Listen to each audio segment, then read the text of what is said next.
وسلم على رسوله الكريم أما بعد فأعوذ بالله من الشيطان الرجيم بسم الله الرحمن الرحيم كنتم خير أمة أخرجت للناس تأمرون بالمعروف وتنهون عن المنكر صدق الله مولانا العظيم إن الله وملائكته يصلون على النبي يا أيها الذين آمنوا صلوا عليه وسلموا تسليما اللهم صل على سيدنا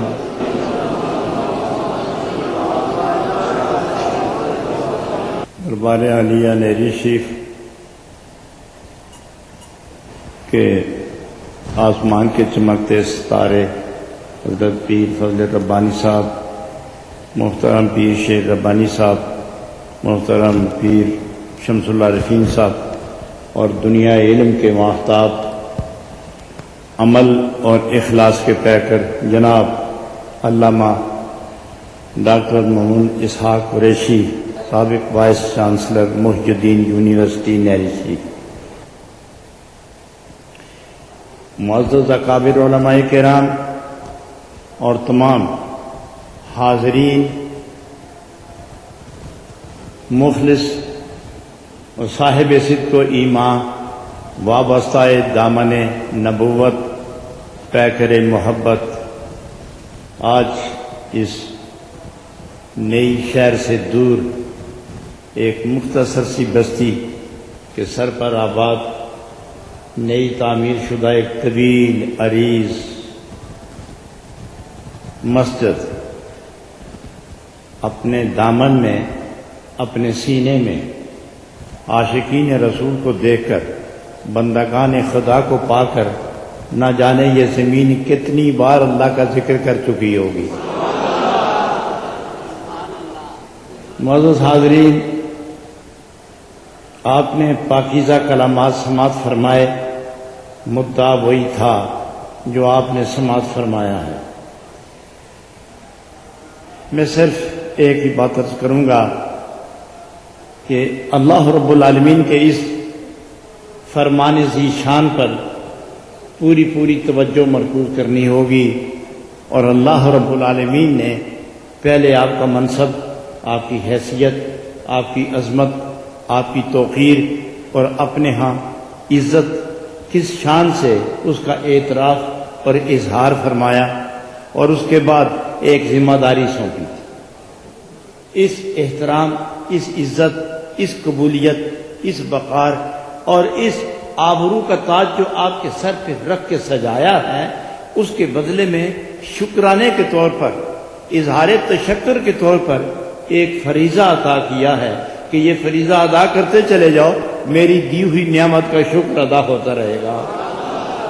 اور ارشاد فرمایا کنتم خیر امت، بہترین امت، خیر والی امت، برکت والی امت، اور دنیا اور آخرت میں عظمت سے پہچانی جانے والی امت، پہچانی جانے والی امت، تم ہی امت، بہترین امت ہو، خیر والی امت ہو۔ امت اگر خیر والی ہے پھر اس میں شر نہیں، امت خیر والی ہے پھر اس میں اناد نہیں، پھر اس میں فساد نہیں، پھر اس میں بغاوت نہیں، پھر اس میں کساوت نہیں، پھر اس میں کثافت نہیں، پھر اس میں قساوت نہیں، پھر اس میں بودھ نہیں، پھر اس میں محرومی نہیں، پھر اس میں خجالت نہیں، پھر اس میں ندامت نہیں، پھر اس میں رسوائی نہیں، پھر اس میں پسپائی نہیں، پھر اس میں جگ ہنسائی نہیں، قبولیت ہے، پارسائی ہے، آشنائی ہے۔ کنتم خیر امت، بہترین امت ہو۔ اس لیے نہیں کہ آپ کے پاس مال زیادہ ہے، آپ حسین اور جمیل ہیں، مال والے پہلے بھی گزر گئے ہیں، مال والے اور بھی ہیں، مگر آپ کو مخاطب کیوں فرمایا؟ کسی خاص نسبت سے، نہ آپ کا مال دیکھا، نہ حال دیکھا، نہ چال، نہ کال، بلکہ ایک نسبت دیکھی کہ جہاں جہاں میرے محبوب کی محبتوں کا پہرا جن روحوں اور دلوں پر قابض ہے، اور وہ ایک اجتماع، ایک امت کی شکل میں نظر آتے ہیں، تو میں اپنے محبوب کی نسبت سے پکار رہا ہوں، میرے محبوب کی چاہتوں والوں، کنتم خیر امت، تم ہی بہترین امت ہو۔ پھر ایک بات اور فرمایا تم بہترین امت ہو. یہ صدر اول سے لے کر ظہور قیامت تک یہ کنتم کا صیغہ مخاطب کیے ہوئے ہے. صدر اول میں ہم ابتدا دیکھتے ہیں بچوں میں، جوانوں میں، بوڑھے لوگوں میں، عورتوں میں، مردوں میں، تو پھر خود بخود اس امت کے وقار کا یقین ہو جاتا ہے. کون تم بہترین ہو. کیوں کہ تمہاری ابتدا جہاں سے امت شروع ہوتی ہے، جہاں سے غلاموں کی فہرست مرتب ہوتی ہے، پہلی نظر جو پڑتی ہے وہ جناب صدیق اکبر ہے. پہلی نظر جس پر پڑتی ہے وہ جناب صدیق اکبر ہیں. ارے جس امت میں صدیق اکبر ہے، رب نے فرمایا تم ہو یا نہیں ہو میں تمہیں نہیں جانتا، میں اتنا جانتا ہوں کہ تم میرے صدیق کے ساتھ ہو. تم خیر امت. جس امت میں صدیق اکبر موجود ہے وہ ساری امت خیر امت. بات تھوڑی سی اور آگے چلی جاتی ہے. تم خیر امت. میں دیکھتا ہوں کہ چھوٹے جو بچے ہیں جن میں ابتدا کس نے کی ہے تو نظر حضرت علی پر جا کے رکھتی ہے. فرمایا علی جس امت میں ہے خیر امت ہے، اور فرمایا ادھر چھوٹے ہیں ادھر بڑے ہیں، درمیان میں اور دو ہیں. نظر پڑتی ہے عمر فاروق پر، نظر پڑتی ہے عثمان ذی النورین پر، نظر پڑتی ہے بلال حبشی پر، نظر پڑتی ہے حسن و حسین پر، نظر پڑتی ہے فاطمہ پر. تو جس امت میں یہ موجود ہیں، فاطمہ امتی ہیں، عائشہ صدیقہ امتی ہیں، خدیجۃ الکبریٰ امتی ہیں، حضرت علی امتی ہیں، تمام خاندان آل بیت یہ امتی ہے، اہل بیت، آل بیت یہ سب امتی ہیں. اور جس امت کے اس اجتماع میں یہ خاندان موجود ہو کنتم خیر امت. بہترین امت ہے. یہ تو ہے صدر اول کی بات. ہم تھوڑا اور پیچھے آتے ہیں. جس امت میں امام اعظم ہے، جس امت میں غوث اعظم ہے، جس امت میں معین الدین اجمیری ہے، جس امت میں امام شافعی ہے، جس امت میں امام مالک ہے، جس امت میں احمد بن حنبل ہے، جس امت میں ابو ذر غفاری ہیں، جس امت میں مجدد الفسانی ہے، جس امت میں معین الدین اجمیری ہیں، جس امت میں شاہ نقشبند نے، جب ان پر نظر پڑتی ہے، ان کے سجدے، ان کے قیام، ان کا رکوع، ان کی راتیں اور ان کے دن، ان کی تسبیحات اور ان کی گفتگو، اور میرے جلووں میں گم ہو کر میرے پیار میں صبح و شام ان کا جو وقت گزرتا ہے، ان کو جب میں اس دنیا میں اس امت کے درمیان دیکھتا ہوں تو مجھے کہنا پڑتا ہے کنتم خیر امت. جس امت کے اندر یہ لوگ ہیں وہ یقیناً افضل و اعلیٰ امت. حضرات معلوم ہے کہ ان کے ساتھ مائیت مل گئی. اگر مائیت نہ ملتی تو ان کی نسبت سے کنتم خیر امت کا لقب نہ ملتا. جب مائیت ملی اور نسبت ملی، رفاقت ملی، مائیت ملی، رفاقت ملی، محبت ملی، تو یہ نسبتیں ایسی ہیں کہ یہ نہ یہاں جدا ہونے دیتی ہیں اور نہ وہاں قیامت میں جدا ہونے دیں گی. تو جب یہ گنہگار اور نیکوکار اکٹھے ان کے جن کے صدقے یہ امت خیر امت بنی، یہ نیک و بد جب اکٹھے ہوں گے تو خدا فرمائے گا میں نے کہہ دیا تھا کنتم خیر امت. تو جن کے ساتھ تم آئے ہو جو فیصلہ ان کے حق میں ہے وہ تمہارے حق میں. معلوم ہوا نجات انہی کے ساتھ رہنے میں ہے، معلوم ہے نجات انہی کی محبت میں ہے، معلوم ہوا نجات انہی کی قیادت میں ہے، معلوم ہوا نجات انہی کی نسبت میں ہے، معلوم ہوا نجات انہی کی یگانگن میں ہے. وہی نظر میں، وہی فکر میں، وہی ذکر میں. ذکر ہو تو ان کا، نظر ہو تو ان کی، فکر ہو تو ان کا، چلو تو ان کی ادا پر، بیٹھو تو ان کے خیال میں، اٹھو تو انہی کی یاد میں، تاکہ یہ نسبت یہاں بھی مکمل ہو، کل قیامت میں بھی مکمل ہو جائے. سنا ہے اب دنیا مزرعہ الآخرہ. جلیل القدر لوگ فرماتے ہیں کہ یہ دنیا اس حدیث سے سند لاتے ہیں کہ الدنیا مزرعہ الآخرہ، یہ دنیا آخرت کی کھیتی ہے، یہاں جو کاشت کرو گے وہی ملے گا. کسی نے کچھ بھی کاشت نہ کیا ہو لیکن مرتے وقت صدیق اکبر کی دوستی مل گئی تو گویا اس نے زندگی بھر کا احساسہ جمع کر لی. معلوم ہوا کہ جو صدیق اکبر کی مائیت میں ہے، آپ کیا خیال کرتے ہیں کہ صدیق اکبر کا فیصلہ؟ نبی پاک علیہ الصلوۃ والسلام فرماتے ہیں صدیق تم ہی تو میرے وزیر ہو. پھر عمر فاروق کے طرف دیکھا، فرمایا تم دونوں میرے سامنے آؤ، میں تمہیں بتا دوں کہ میری حکومت کہاں کہاں ہے۔ آسمانوں میں میرے 2 وزیر ہیں۔ یا نبی اللہ کو کون؟ فرمایا جبریل میرا وزیر ہے، میکائیل میرا وزیر ہے، اور دوسری بات بتا دوں، مشرق سے مغرب و شمال سے جنوب تک صدیق اکبر میرا پہلا وزیر ہے۔ اور فرمایا اس کے بعد عمر فاروق میرا وزیر ہے۔ یہ 2 وزیر یہاں ہیں، 2 وزیر ادھر ہیں، آسمانوں کی دنیا میں 2 وزیر ادھر ہیں، اور فرش پر 2 وزیر ہیں۔ تو وزیر ہمیشہ اپنی حکومت کی پالیسی لے کر چلتے ہیں۔ ایسا نہیں ہوتا کہ صدر کچھ اور کہے اور وزیر کچھ اور کہے، ایسا نہیں ہوتا کہ سفیر اور وزیر ملک کی پالیسی بدل دیں، اور جو اپنے صدر کا منشور ہو، دستور ہو، اس کے خلاف نہیں ہوتے۔ تو گویا وزیر منشور ہوتا ہے صدر کا، گویا وزیر پالیسی ہوتی ہے مملکت کی، گویا وزیر نظام حکومت اس کے ہاتھ میں ہے۔ تو ساری دنیا میں نظام خیر کی جو حکومت ہے، اس حکومت کا پہلا وزیر اعظم جناب صدیق اکبر ہے۔ اور جو اس وزیر کی وزارت سے سر باہر نکالے گا وہ کہاں جائے گا؟ ذرا سوچو تو صحیح نا۔ حضرات گرامی، کنتم خیر امت، اب آپ کو اتنی عزت ملی نا آپ کو عزت۔ اب اپنے دل سے پوچھو نا، نبی اکرم فرماتے ہیں کہ ایمان والو تمہارا دل تو بہت بڑا مفتی ہے، دل سے بھی کبھی پوچھ لیا کرو، مگر ہر دل مفتی نہیں ہوتا۔ جو نور محبت رسول اعظم علیہ السلام سے منور نہیں ہے اس کا فتویٰ غیر مقبول ہے۔ جو دل حب نبی سے منور ہو گیا اس کا دل اس کے لیے مفتی ہے۔ تو ذرا پوچھو نا، آپ تو سب محبت والے لوگ بیٹھے ہیں، پوچھو اپنے دل سے کتنی نسبت ہے کملی والے کے ساتھ، اور ان کے بعد صدیق اکبر سے کتنی نسبت ہے۔ تو انہی کے صدقے عزت ملی نا، تو عزت ملی نا آپ کو، تو اللہ فرماتا ہے اس عزت کا شکر ادا کرو۔ یہ عزت نعمت ہے، نعمت عقبہ ہے، نعمت غیر متراقبہ ہے۔ یہ وہ نعمت ہے جو ہمارے بس میں نہیں، یہ اس کی عطا سے اس کا تعلق ہے۔ اگر داغا ٹوٹ جائے، دانے بکھر جائیں تو کوئی نہیں کہے گا تسبیح، اور جب واپس پرو لیے جائیں تو کہیں گے تسبیح۔ جو ان کی محبت کے دھاگے سے باہر نکل گیا، نہیں ہے خیر امت، جو ان کا ہو کے رہا وہ خیر امت ہے۔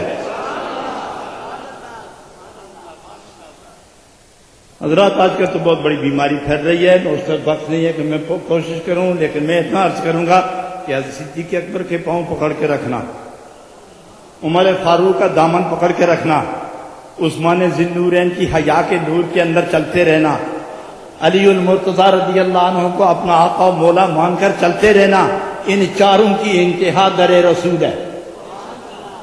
ان کی ابتدا بھی نبی پاک سے ہے، ان کی انتہا بھی نبی پاک سے ہے۔ جس کو بھی ملے گا پہلے مصطفیٰ کریم ملیں گے، اس کے بعد خدا ملے گا، کیونکہ خدا نے خود فرمایا کہ کمال تماشا ہے کہ خدا چاہتا ہے کہ بندگی میری ہو، خدا چاہتا ہے کہ دوستی میری ہو، اور یہ بھی فرمایا والذین آمنوا اشد حب للہ، جو مومن ہے سب سے زیادہ وہ محبت اپنے رب کے ساتھ کرتا ہے۔ کمال یہ ہے، اور نبی پاک فرماتے ہیں مجھے قسم اس رب کریم کی کونین جس کے قبضہ قدرت میں ہے، میری محبت غالب نہ ہو تو بندہ مومن ہی نہیں ہے، میری محبت۔ اور خدا فرماتا ہے والذین آمنوا اشد حب للہ، نہیں، جو مومن ہے وہ سب سے زیادہ محبت میری، خدا کہتا ہے سب سے زیادہ محبت میری، اور نبی پاک فرماتے ہیں سب سے زیادہ محبت میری۔ یہ نہیں فرمایا کہ خدا کے بعد محبت میری، نہیں، فرمایا وہ آدمی جو مومن ہونا چاہتا ہے وہ میری محبت کے بغیر مومن نہیں ہوگا۔ حضرات بھوک لگی بھی ہو لیکن روٹی بالکل کچی ہو یا گوندا ہوا آٹا ہو تو کھا لیں گے آپ؟ تو شاید یا بھوک لگی ہی نہیں،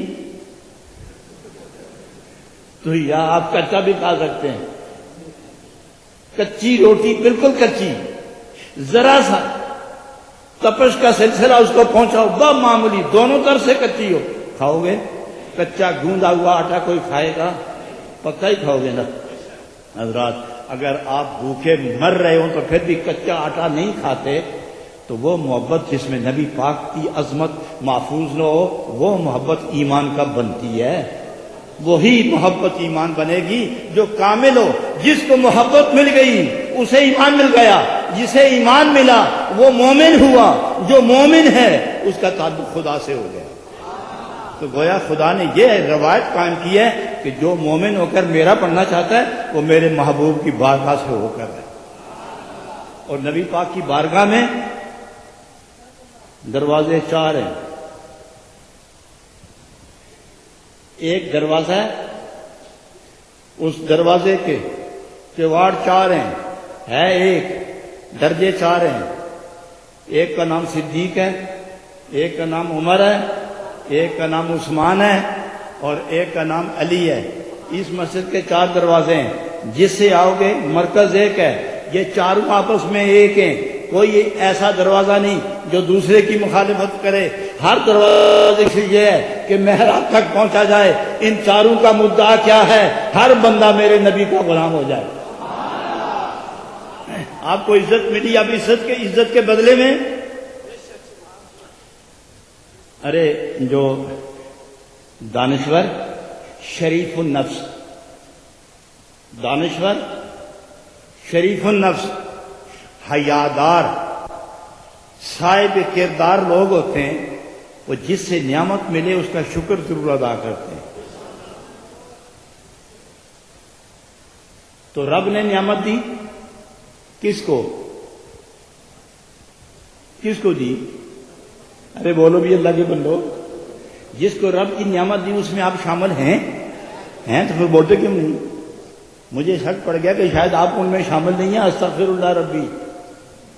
جس جماعت کو اللہ نے نوازا ہے اس میں آپ نعمت ملی نا, تو نعمت کا شکر واجب ہے. نعمت کا شکر واجب ہے. تو رب نے کیا فرمایا کہ جس کو نعمت ملی ہے اب تم شکر ادا کرو. خیر امت ہونا, اب شکر کا طریقہ یہ ہے کہ جو جو نعمت تم کو ملی, جو توحید کے جلوے تم کو ملے, جو نبوت کا پیار تمہیں ملا, جو آبرو اور وقار کے جلوے تمہیں ملے, اس کے بدلے میں تمہیں کرنا کیا ہے؟ وہی بات جو تمہیں میسر آئی, وہ دولت جو تمہیں ملی ہے, وہی دولت ان تک پہنچاؤ جو ابھی تک اس سے بے خبر ہیں. اخرجت للناس, اخرجت للناس. حضرات اس میں عورتیں بھی ہیں, اس میں مرد بھی ہیں جن پر یہ نعمت نازل ہوئی ہے, جن کو یہ تاج عزت ملا ہے. عورتیں بھی ہیں, مرد بھی ہیں, بچے بھی ہیں, بوڑھے بھی ہیں, جوان بھی ہیں, امیر بھی ہیں, غریب بھی ہیں, اسیر بھی ہیں, یتیم بھی ہیں, یسیر بھی ہیں, فقیر بھی ہیں, سفیر بھی ہیں, امیر بھی ہیں, گداگر بھی ہیں, تاجور بھی ہیں, سخنور بھی ہیں, دانشور بھی ہیں.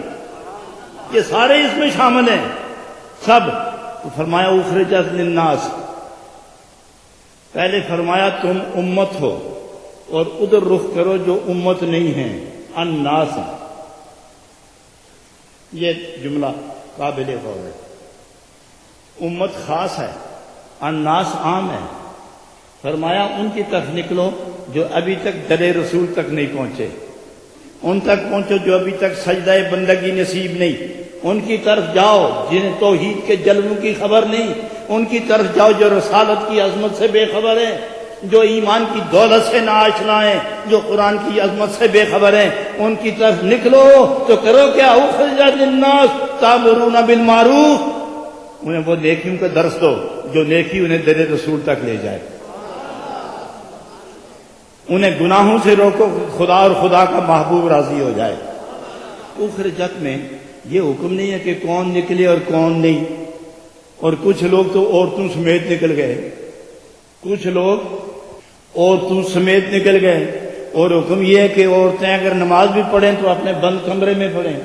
اور انہوں نے کمرہ بند کیا, بسترے سمیت عورتیں بھی باہر نکل گئیں.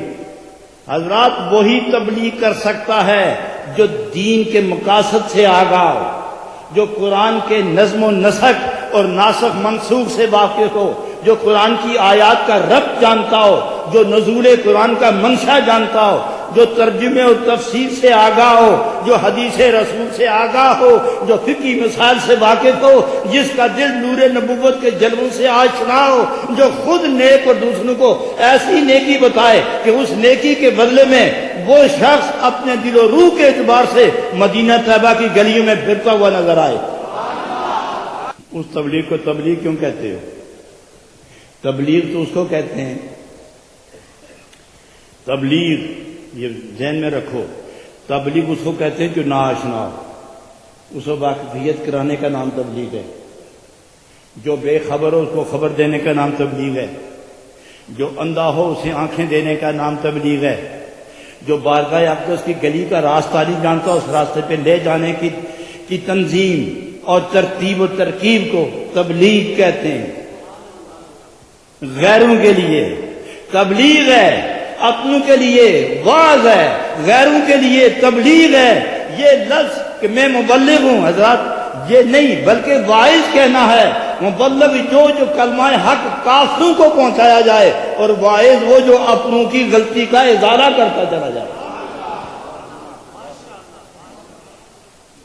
سارے نہیں، عورتیں نہیں، بچے نہیں، بیمار نہیں، کمزور نہیں، گداگر نہیں، اندھے نہیں، جاہل نہیں، جو صوفی ہوں، پاک باز ہوں، آشنائے راز ہوں، جن کا پچھلے پیر سر سجدے میں ہو اور قرآن ان کی نظر میں ہو اور صاحب قرآن ان کے دل میں ہو، یہ لوگ واعظ ہیں۔ اور وہ لوگ کہ جو تبلیغ کرتے ہیں لیکن در رسول سے آشنا نہیں ہیں، ان کے متعلق قرآن کہتا ہے لما تقولون ما لا تفعلون، خود تیرا دل آشنا رسول نہیں تو تم دوسروں کو کیا آشنا کرو گے؟ کبر مقتا عند اللہ ان تقولوا ما لا تفعلون، زبان سے اللہ اور اللہ کے رسول تو نام تو لیتے ہو مگر دل تیرا منکر ہے، کیوں ایسا کرتے ہو؟ میرے نزدیک سب سے برا انسان ہے ہی وہ، قرآن کہتا ہے۔ لیکن میں اس بات پر واپس آ رہا ہوں، آپ پر نعمت نازل ہوئی، نعمت ملی، آپ گویا منعم ہیں، نعمت یافتہ لوگ ہیں، آپ پر شکر واجب ہے۔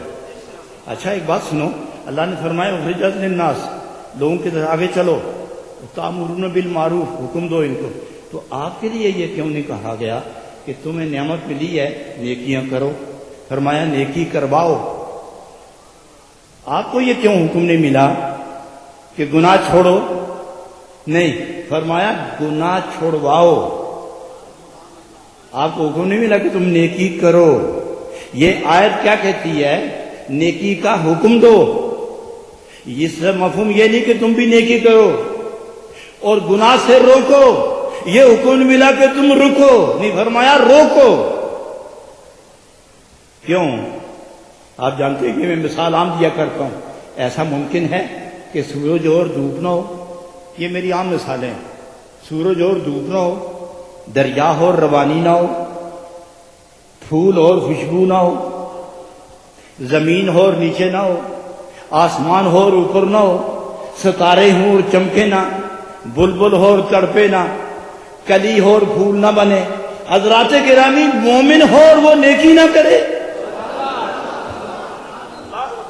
رسول اللہ کا غلام ہو اور برائی نہ چھوڑے، فرمایا میں تمہیں کہوں کہ تم نیکی کرو، یہ تاثیر حاصل ہے۔ میں تمہیں یہ کہتا ہوں کہ تم تو ہو ہی نیک، دوسروں کو نیکی پہنچاؤ۔ تم تو ہے ہی گناہ سے نفرت کرنے والے، تمہیں کہوں کہ گناہ چھوڑو، تم تو پہلے ہی چھوڑ چکے۔ یہ کیسے ممکن ہے کہ دامن رسول ہاتھ میں ہو، محبت مصطفیٰ دل میں ہو اور وہ گناہ کرے؟ نہیں ہو سکتا۔ اس لیے تم بھی لوگوں کے ہاتھوں میں میرے نبی کا دامن پکڑواؤ، یہ تمہاری ذمہ داری ہے۔ کنتم خیر امۃ اخرجت للناس تأمرون بالمعروف وتنہون عن المنکر۔ حضرات گرامی، اس کے لیے علم چاہیے، علم کے لیے عقل چاہیے، عقل کے لیے اخلاص چاہیے، اخلاص کے لیے ایمان چاہیے، ایمان کے لیے عشق رسول چاہیے۔ اس نعمت کے لیے علم چاہیے، علم کے لیے عقل چاہیے، عقل کے لیے ایمان چاہیے، اور ایمان کے لیے خلوص چاہیے، اور خلوص کے لیے عشق رسول چاہیے۔ تو گویا یوں ترتیب ہے، جسے عشق رسول ملا اسے اخلاص ملا، جسے اخلاص ملا اسے ایمان ملا، جسے ایمان ملا اسے علم ملا، جسے علم ملا اس کو عقل مل گئی۔ تو عقل و علم و خلوص و محبت والے لوگوں، یہ جگہ جو لی گئی ہے، میں محی الدین ٹرسٹ جو ہیڈ آفس نیری شریف میں ہے، مختلف برانچز ہیں، اور نیری شریف کے بعد بڑی برانچ برطانیہ میں ہے، پھر تمام جہاں جہاں دوست موجود ہیں وہیں اس کی ایک برانچ ہے، اور اس محی الدین ٹرسٹ کا اوڑھنا بچھونا، غرض و غایت اور حکمت و درایت یہ سب کیا ہیں؟ صرف علم، صرف عشق رسول، صرف اخلاص، صرف ایمان والوں سے ایمان والوں کی محبت کا رشتہ یہ قائم کرنا محی الدین ٹرسٹ کی بنیادی غرض ہے۔ تو یہ جگہ جتنی ہے یہ محی الدین ٹرسٹ کی ملکیت ہے۔ محی الدین ٹرسٹ نبی پاک کے عاشقوں کی ملکیت ہے، اور نبی پاک کے عاشق جتنے ہیں، جتنے نبی پاک کے عاشق ہیں، ان کا نام ہے غلام الرسول۔ نہیں سمجھے میری بات؟ غلام الرسول، اور جو اللہ سے محبت کرتے ہیں ان کو غلام اللہ نہیں کہتے، ان کو ولی اللہ کہتے ہیں۔ یہ فرض ذہن میں رکھنا، یہ فرض ذہن میں رکھنا، نبی پاک کا غلام اور مقبول، اور نبی پاک کا جو بارگاہ میں مقبول ہو گیا نہیں، اس کا نام کیا ہے؟ غلام الرسول۔ اور جو نبی پاک کی غلامی میں مکمل ہو گیا اس کو غلام اللہ نہیں کہتے، ولی اللہ کہتے ہیں۔ معلوم ہوا غلامی رسول کا دوسرا نام اللہ کی نسبت سے ولی اللہ ہے۔ تو جتنی جتنی آپ غلامی میں آگے بڑھتے جائیں گے اتنا اتنا خدا آپ کو قریب لاتا رہے گا، اتنا اتنا خدا آپ کو قریب، یہ نہیں کہ وہ قریب آئے گا، وہ تو پہلے ہی قریب ہے، آپ کو قریب کرے گا، آپ کو قریب۔ حضرات میں ایک بات پوچھتا ہوں، خداوند تعالیٰ آپ کے قریب ہے یا نہیں؟ یہ سوال ہے، جواب دیں آپ۔ کوئی ایسا ہے جو کہے کہ وہ نزدیک نہیں ہے کوئی ایسا آپ نے؟ تو کیا دعویٰ ہے آپ کا کہ خدا، سارے بولو سارے، خدا نزدیک ہے؟ وہ نزدیک ہے نا، بہت نزدیک، بہت بہت بہت، جس کی مثال کوئی نہیں دے سکتا، بہت نزدیک ہے۔ تن، جناب رومی فرماتے ہیں، تن سے جانو جان سے تن مستور نیست، لے کے کسرا دید او دستور نیست، تن سے جانو جان سے تن مستور نیست،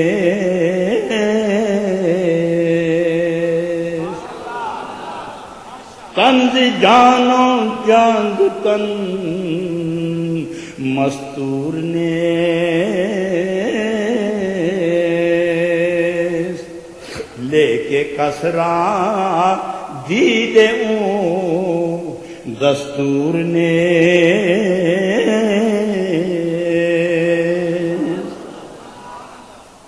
جسم جان سے، جان جسم سے اتنے ملے ہوئے ہیں کہ کوئی فرق معلوم نہیں کر سکتا، تو رب اس سے بھی زیادہ نزدیک ہے۔ تو پھر میں آپ سے پوچھتا ہوں کہ جب خدا آپ کے اتنے نزدیک ہے تو آپ میں سے خدا کے نزدیک کتنے ہیں؟ بتاؤ نا۔ یا تو یہ دعویٰ کرو کہ وہ ہمارے نزدیک نہیں، دعویٰ کرو گے؟ کافر ہو جائے بندہ اگر کہے کہ وہ میرے نیڑے ہی نہیں ہے۔ خدا آپ کے نزدیک ہے نا، کافر ہو جائے تو اس کا انکار کرے۔ مگر پوچھتا ہوں، وہ اتنا نزدیک اور آپ اس کے کتنے نزدیک ہیں؟ اس کے نزدیک ہونے کے لیے ہمیں ایک ایسے استاد کی ضرورت ہے، ایک اسے کامل حکیم کی ضرورت ہے، ایک ایسے مربی روح کی ضرورت ہے، ایک ایسے استاد روح کی ضرورت ہے جو ادھر اللہ کے بھی نزدیک ہو اور خدا بھی اس کے نزدیک ہو۔ نہ خدا پوشیدہ اور نہ خدا سے وہ پوشیدہ، وہ خدا کو جانتا ہو، دیکھتا ہو، اور خدا اسے جانتا اور پیار کرتا ہو، وہ ہے جناب محمد الرسول اللہ صلی اللہ علیہ وسلم۔ تو ہم نبی پاک کے قریب اس لیے ہوئے کہ ایمان ملے، جان ملے، ایمان ملے، اخلاص ملے، قوت عمل ملے، نبی کی ادائیں ملے، کہ وہ پردہ اٹھے کہ وہ جو نزدیک ہے کبھی ہم بھی نظارہ تو کر لیں اس کا۔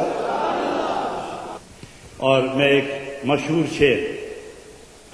شعر ایک پڑھ کے میں بہت مجلسوں میں یہ سنایا آپ کو یاد ہوگا۔ گھر میں تمہارے وہ صنم آئے نہ آئے، نشتر شاعر کا نام ہے جو پنجاب کے کسی زمانے میں گورنر رہے ہیں۔ گھر میں تمہارے وہ صنم آئے نہ آئے نشتر، تم اگر آمد دلدار کا سامان تو کرو، تم اگر آمد دلدار کا سامان تو کرو۔ وہ نزدیک آ کے بھی تمہیں پکارتا ہے اٹھو دیکھو میں آیا ہوں، پھر بھی تم پرواہ نہیں کرتے، کچھ اس کے آنے کا انتظام تو کرو۔ انتظام کیا ہے؟ سحری کے وقت سر سجدے میں رکھ کے 2 آنسو بہا کے اس کے آنے کے راستے پہ چھڑکاؤ کرو، محبت کی مہکاؤ۔ جب کبھی ادھر سے آئے، پیار کی جگہ نظر آئی، کبھی اپنے نور کے قطرے داخل کر ہی دے گا۔ ایمان والوں یہ جگہ وقف ہے دین کے لیے، اور ہم دیندار ہیں۔ ہم اسے گلی گلی جا کر ہم سے باز نہیں ہوتا۔ بچے ہیں، بیوی ہے، ماں ہے، باپ ہے، نہ بیوی چھوڑو، نہ باپ چھوڑو، نہ ماں چھوڑو، نہ بہن چھوڑو، نہ بچے چھوڑو، نہ بیٹیاں چھوڑو، نہ کاروبار چھوڑو، نہ تجارت چھوڑو، نہ وزارت چھوڑو، نہ حکومت چھوڑو، چھوڑنی تھی شرارت چھوڑو، باقی سب کچھ بھی نہ چھوڑو، لیکن تبلیغ بھی کرو۔ اس کا کیا طریقہ ہے؟ مدرسے بناؤ، مسجدیں آباد کرو، علماء کرام پیدا کرو، علماء کے درس و تدریس کا بندوبست کرو، اپنے بچوں کو مسجد میں بھیجو، اپنے بچوں کو کالج میں بھیجو، وہ کالج میں دنیا کا علم لے کر آئے، وہ دینی درسگاہوں سے رسول اللہ کا دین کا جذبہ ایمان لے کر آئے، اس کے ایک ہاتھ میں دنیا اور دوسرے ہاتھ میں دین ہو، اس کے جسم پر دنیا، اس کے اندر عشق رسول جلوے فرما ہوں۔ اس لیے مدرسے بناؤ، مدرسوں میں بچے بھیجو، جید اکابر متقی، رونے والے، سجدے کرنے والے، سجدے کروانے والے علماء کرام کو مدرس بنا کر دین پھیلاؤ، گلی گلی قرآن کا نور پھیلاؤ۔ بڑی گناہوں کی تاریکیاں ہیں راہوں میں، قدم سنبھل کے اٹھاؤ، بڑا اندھیرا ہے۔ اس اندھیرے کو دور کرنے کے لیے عبادت ہے، ریاضت ہے، علمیت ہے، ذوق ہے، محبت ہے، خلوص ہے، ایمان کا جلوہ ہے، عشق حق اور عشق مصطفیٰ کی جلوہ گری ہے۔ یہ اندھیرے دور کرنے والی قوتیں ہیں۔ میں کہتا ہوں مدرسے بنانے، یہاں ایک بہت بڑا مدرسہ بچیوں کے لیے 2000 بچیوں کو داخلہ دینا ہے، 2000 بچوں کو داخلہ دینا ہے، 200 کمرے بچیوں کے لیے، 200 کمرے بچوں کے لیے۔ آج سنگ بنیاد رکھیں گے، اتنے ایمان والے دعا کریں گے، رحمتیں جھوم کے اتر آئیں گے۔ ایک گناہگار بندہ جب نماز جنازہ پڑھی جاتی ہے، اور یہ سب لوگ فرماتے ہیں اللہ بخشی سے، آپ کو نماز جنازہ کی دعا آتی ہے؟ چلو رہن دو پردائیت سے۔ تو وہاں پڑھتے کیا ہو؟ اے رب کریم ہے جڑا ساڑھے سامنے بے بس ہو کے لیٹ گیا، یہ بخشش فرمانا، انہوں معاف کر دے، اس ہم بخشش فرما دے، تو راضی ہو جانا۔ اب تو یہ محتاج بھی ہے، معذور بھی ہے، مجبور بھی ہے، اب تیری بارگاہ میں آیا، اس کے پاس کچھ نہیں، ہم 500 آدمی تیری بارگاہ میں عرض کرتے ہیں کہ اس کو اب معاف کر دے۔ تو حدیث پاک میں آتا ہے کہ یہ ایمان والے خدا کے گواہ ہیں، یہ مومن کے ایمان کے گواہ ہیں، جب یہ فریاد کرنے لگے تو خدا راضی ہو جاتا ہے۔ تو جب گناہگار بخشا جا سکتا ہے تو ہم تو دین کا مدرسہ بنانے لگے، دین کی تعلیم کا بنیاد رکھنے والے، تو پھر ایمان والے دعا کریں گے تو خدا کی رحمت اترے گی نہیں؟ اترے کی رحمت آج سنگے ابھی نماز پڑھتے ہیں، سنگے بنیاد رکھتے ہیں، پھر آپ کو تنظیم والے یہاں فیصل آباد کی انجمن، فیصل آباد کی محی الدین ٹرسٹ کے تمام کارکن اور ان تمام کے جو سرپرست اور صدر ہیں وہ جناب الحاج بشیر صاحب ہیں، ان کو اس محی الدین ٹرسٹ کے تمام کارکنوں کا صدر منتخب کر دیا گیا ہے، اور ان کی اس مسجد میں اور ان کے تمام یہ جو دارالعلوم دو بن رہے ہیں بڑی قربانی ہے، بہت زیادہ قربانیاں ہیں، اور باقی ٹرسٹ کے تمام اکابرین اور تمام کارکنوں کی قربانیاں ہیں۔ تمام پنجابی جتنے دوست اور آج جہاں جتنے بیٹھے وہ فیصل آباد کے امیروں غریبوں چھوٹوں بڑوں تاجروں سے سب سے ملتمس ہوں کہ یہ مدرسے بناؤ اور اپنی بخشش کا سامان کرو، نبی پاک کو راضی کرو اور خدا کو راضی کرو۔ ممکن ہے تمہارا حج قبول نہ ہو، لیکن کسی کے سامنے قرآن کھول کے رکھ دو، خدا راضی ہو جائے۔ ممکن ہے تمہارے روزے قبول نہ ہوں اور ایک یتیم کو عالم بنا دو، اور وہ عالم جب تک زندہ آپ کی قبروں کے لیے نور کا وہ بندوبست کر رہا ہو۔ ممکن ہے تمہارے روزے زکاتیں قبول نہ ہوں، اور اس یتیم کے عالم ہو جانے کے بعد جب تبلیغ و ذکر نبی ہوگا تو خدا راضی ہو کر تمہاری پورے خاندان کی بخشش فرما دے گا۔ اس لیے تمام دوست دل کھول کر یہ مدرسے بناؤ۔ میں اپنے لیے کچھ نہیں مانگتا، ضرور پڑی تو کسی کو کہہ دوں گا، لیکن جو کچھ مانگتا ہوں اللہ اور اس کے رسول کے لیے مانگتا ہوں، اور مسلمانوں آپ کی اولاد کی خیریت کے لیے مانگتا ہوں۔ عورتوں بچوں بوڑھوں جوانوں کو نبی پاک کے دربار کا بھکاری بنانے کے لیے یہ درسگاہیں بنتی ہیں کہ مانگنے کا سلیقہ کیا ہے، اس کا طریقہ کیا ہے، اس کا دستور و منشور کیا ہے، اور کون سا وقت ہے کہ جس وقت مالک دینے پہ آمادہ ہو جائے۔ خدا سے بھی مانگو تو ہر وقت نہیں دیتا، حالانکہ وہ ان اللہ علی کل شیء قدیر، جب بھی مانگو اسی کے پاس ہے سب کچھ، جب مانگو وہ دیتا ہے لیکن ہر وقت نہیں، جب مانگو وہ لکھ لیتا ہے درخواست، دیتا کس وقت ہے؟ سحری کے وقت، سحری کے وقت، اور ارشاد ہوتا ہے سارا دن مانگنے والوں ساری رات سر ڈھونڈنے والوں اٹھو نا اب میں دینے کے لیے آ گیا، اور اس وقت جو اٹھتے ہیں وہ لے لیتے ہیں، اور جو سوئے رہتے ہیں انہیں پھر وعدہ فردہ کر دیا جاتا ہے۔ آج نماز جمعہ ابھی پڑھتے ہیں، اور میں آپ کو مبارک دیتا ہوں، یہ آپ کے حوصلوں کا نتیجہ ہے کہ یہ اتنی خوبصورت سادہ سی مسجد بن گئی ہے، اور یہ تمام دوست یہاں موجود ہیں، سب شہر جانتا ہے کہ یہاں رات دن کون خدمت کرنے کے لیے یہاں کھڑا رہا، بیدار رہے ہیں۔ آج یہ انشاءاللہ آپ ایک سال کے اندر اندر اس مسجد کا رنگ و روپ بھی عجب دیکھیں گے۔ اپنے گھر پہ آپ کیا خرچ کرتے ہیں؟ اچھی ٹائل لگاؤ، اچھا پلستر کرواؤ، مستری قابل لگاؤ، لکڑ ہو تو سب سے اچھی، ٹائل ہو تو سب سے اچھی، رنگ ہو تو سب سے بہتر، اور نقشہ ہو تو سب سے اعلیٰ۔ کیوں؟ میں نے رہنا ہے، اور جس گھر میں خدا کو دینے کے لیے موجود ہو اس گھر کی زینت کے لیے آپ کے پاس کیا بندوبست ہے؟ تمہارا گھر تو ادھر ہی رہ جائے گا۔ اور یہ مسجدیں بنانے والوں جو مسجدیں بناتے ہو نا، یہ ساری مسجدیں اکٹھی ہو کر یہ کعبے کے ساتھ لگیں گی۔ کعبہ ان مسجدوں کو لے کر نبی پاک کی بارگاہ میں جائے گا، اور جہاں حاجی کھڑے ہو کر سلام عرض کرتا ہے یہ کعبہ ان مسجدوں سمیت وہاں کھڑے ہو کے عرض کرے گا الصلاۃ والسلام علیکا، بولو بھی، کعبہ پکارے گا الصلاۃ والسلام علیکا۔ ارے اگر کعبہ کہتا ہے یا رسول اللہ تو اس پر کوئی فتویٰ نہیں لگا تو مجھ پر اور آپ پر کیوں لگے گا؟ لیکن یہ مسجدیں جا کر عرض کریں گی خدا کی بارگاہ میں کس کس نے بسایا، کس کس نے بنایا، کس کس نے کیا کیا لگایا۔ تو یہ مسجدیں بسانی ہیں، یہ مسجد بسانی ہے، اور 2 دارالعلوم بنانے، 200 کمرے بچوں کے لیے اور 200 کمرے بچیوں کے لیے، عظیم الشان استاد، اور دنیا بھر کے علوم پڑھائے جائیں گے، اور دین سارے کا سارا مستقل طور پر پڑھایا جائے گا۔